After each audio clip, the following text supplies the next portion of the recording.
Welcome along. Transfer time. Dharmesh and Michael are with me.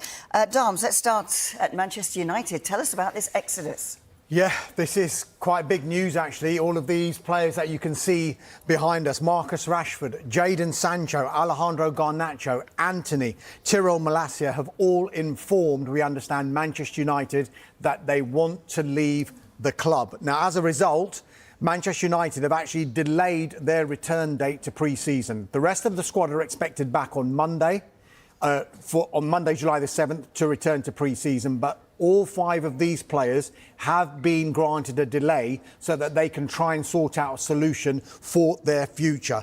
If their futures are not resolved in that period, then they will return to Carrington, to the Manchester United training ground. Not necessarily, it should be said, to reintegrate themselves into the first team squad, though we can't rule that out, but it is to use the facilities and use the medical facilities and any remote facilities that they have that all the squad would be able to enjoy anyway. But as it stands, those 5 players, Rashford, Sancho, Garnacho, Antony, Malacia, have all made it clear to Manchester United of their wish and their desire to leave Old Trafford.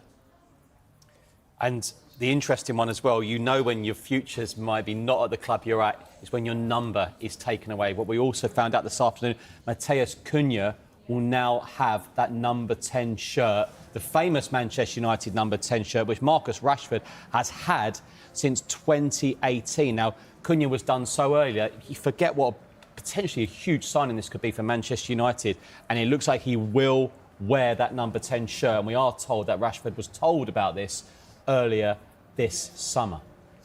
OK, so Dharmesh, let's just go through the 5 players in order and where you think they might end up or what their plans might be. And let's start with the ex-number 10, Marcus Rashford. Yeah, the ex-number 10 is incredible, isn't it? Michael is so right when he says that.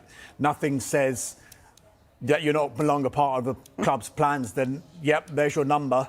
You're not having it anymore. There's your number 10 gone. So Marcus Rashford, we know, spent the second half of last season on loan at Aston Villa, returned to United after both he and Villa didn't take up that £40 million option to make that deal a permanent one. There haven't been any formal offers as yet, we understand, for Marcus Rashford to Manchester United, but we have heard about his desire to join one particular club, and that particular club is Barcelona. He would love to go to Barcelona. Rashford wants Champions League football next season. Whether he were to get that move to Barcelona, we know that they've got a few financial issues when they try and get deals over the line. That's another matter. But as far as if he had his wish, he would like to go to Barcelona for next season. And would United take another loan deal, do you think?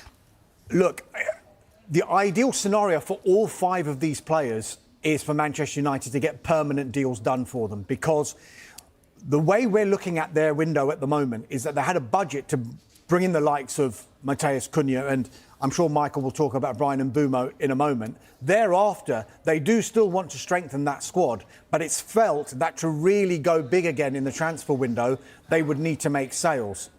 We do know that it's much publicised, the financial issues that Manchester United have got. If they were to sell all 5 of these players, you would expect Manchester United to be able to get between 125 to 150 million pounds. Not if people know there's a fire sale. But also, it's easier said than done trying to get permanent deals done because, and we mentioned Rashford in particular, his wages are really high. So would Manchester United have to entertain another loan move for Marcus Rashford and then maybe contribute to Marcus Rashford's wages for wherever he goes? Not an ideal scenario. They do want to do permanent deals for these players, but if there's a situation where they can get 2 out or 3 out of the door on permanent deals, there's still that option that a loan deal could be done for 1 or 2 of the others. OK, so Jadon